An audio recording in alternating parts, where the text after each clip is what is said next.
कार्यशाला में विश्व गुरु के रूप में भारत के पुनरुत्थान पर हुई चर्चा।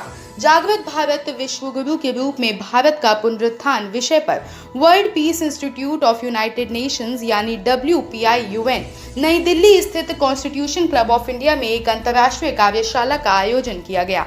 इस कार्यशाला का मकसद विश्व गुरु के रूप में भारत का पुनरुत्थान कैसे और किस स्तर पर हो रहा है, इस पर चर्चा हुई। इसकी खास वजह है अध्ययन, आराध्य और आध्यात्म का समायोजन, जो भारत को फिर से विश्व का सिरमौर बना सकता है। WPIUN के अंतर्राष्ट्रीय निर्देशक डॉक्टर अभिन्ना होता ने अपने उद्घाटन भाषण के दौरान इन महत्वपूर्ण बातों पर रोशनी डाली। गौरतलब है कि सेमिनार में देश के अलग अलग हिस्सों से छात्र, युवा, पेशेवर, शिक्षाविद और राजनयिक कोर के सदस्यों से युक्त अंतर्राष्ट्रीय प्रतिनिधिमंडल इस विचार विमर्श में शामिल हुए। कार्यक्रम की अध्यक्षता संगठन के अंतर्राष्ट्रीय अध्यक्ष डॉक्टर तपन कुमार राउत राय ने किया।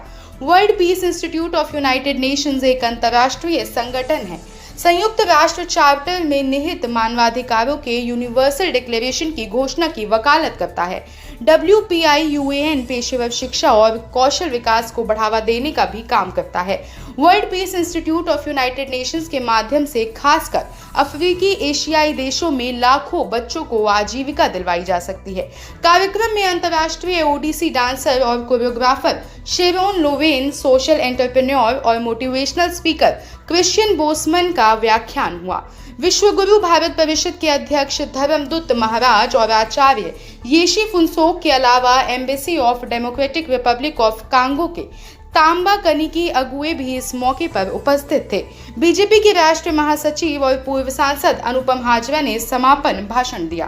तो ये बहुत ही अभी जो करंट सिनेरियो में बहुत ही एक रेलेवेंट प्रोग्राम है और मैं इंस्टीट्यूट का तहे दिल से शुक्रिया अदा करना चाहता हूँ, क्योंकि अभी पूरा दुनिया में जैसे एक रेस्टलेस सिचुएशन चल रहा है, वहाँ पे भारत इंडिया ने जो लीडरशिप दिखाया है, मतलब it has been a lesson for other countries, and India has already shown it, the way how to lead. India is leading the entire rest of the countries which are suffering from either economic crisis or their insurgency is going on. So like एक simple सा example ये है कि पहले तो India मतलब हमेशा दूसरे देश के सामने सिंपैथी सीख करने के लिए मतलब अपने आप को प्रेजेंट करता था। अभी इंडिया लीड करने के लिए काफ़ी है। मतलब 2014 से जब से ये सरकार हमारे सरकार स्पेशली मैं हमारे सरकार टिपिकली नहीं बोलूँगा, लेकिन जब से मोदी जी प्राइम मिनिस्टर का चेयर पे बैठे हैं तब उन्होंने ये तो एटलीस्ट साबित कर दिया कि प्राइम मिनिस्टर का चेयर में कितना दम है। तो इसीलिए you have seen during Ukraine Russia war कि भारत अभी ऐसा एक प्लेटफॉर्म में आ गया है कि भारत के एक इशारा में वर्ल्ड वॉर लाइक सिचुएशन भी 6 घंटे के लिए विराम लेता है, ताकि स्टूडेंट्स लोग जहाँ पे मतलब जो लोग वहाँ पे यूक्रेन को रेस्क्यू करने के लिए यू हैव ऑलरेडी सीन। तो इस कॉन्टेक्स्ट में अभी का ये जो वर्कशॉप है, मैं इंस्टीट्यूट को I really admire that the spirit of the institute, that they have chosen such a relevant topic, keeping in view the current context. So, and of course, I would like to thank all the organizers, the way fantastically they have managed the program. So, I'm sure that it will add value to the current situation. And of course, India has established itself as Vishwa Guru. It will be re-established, through this kind of programs.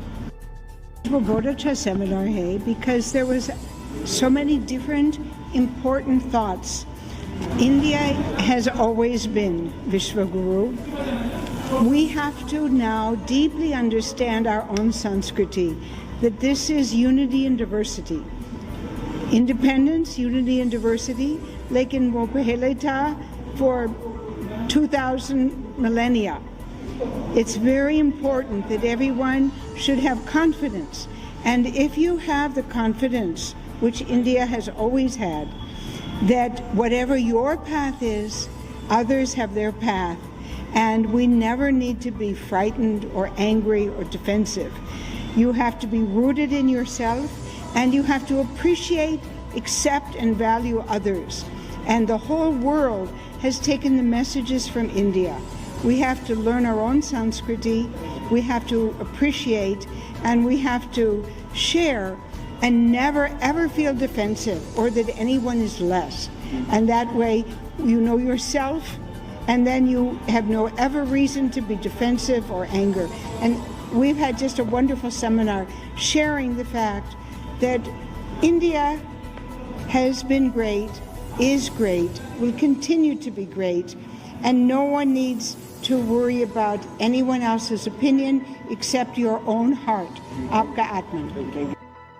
आज के कार्यक्रम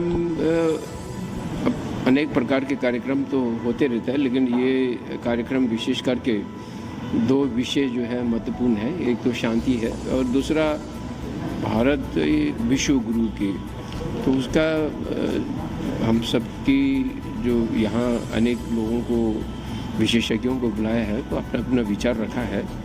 और विचार तो कोई नया तो हम नहीं कहने के होता है, हम सबको वही जो है उसको दोहराना है। जो परंपरा जो है वो हम लोगों को जो वही लोगों को दोबारा दोहराना, ये एक है। और दूसरा ये जितने जो अपनी जीवन में जो क्षमता है उन लोगों को भी उस शांति और विश्व गुरु के एक उद्देश्य को लेकर जो उनको अवार्ड प्रदान किया है, वो भी उन लोगों के जिज्ञासा को बढ़ाने के लिए भी महत्वपूर्ण है। और संस्था का लक्ष्य के अनुसार लोगों को एक दिशा देना, लोगों के लिए एक प्लेटफॉर्म देना, वो भी एक महत्वपूर्ण है। Today's program organized by the World Peace Institute of United Nations, it's our endeavor to promote global peace, stability worldwide. Organization has been working on this kind of themes earlier also. So today, the message that we would like to give, say no to war and to peace for the prosperity and the emergence of India as Vishwa Guru. As we are mentioning, the great Indian tradition believes in world as a family. That is, Ayang Beto, Nijabeti, Ganana, Laguchetasam, Udara, Charitanangtu, Vasudhaiva Kutumbakam. So that message we have given clearly. India believes world as a family, and India has undoubtedly emerged in the Vishwa Guru. As Acharyaji had already said, India was a Vishwa Guru earlier. It is Vishwa Guru, and in the coming days, our role in the global committee will be tremendous to promote global peace. Thank you.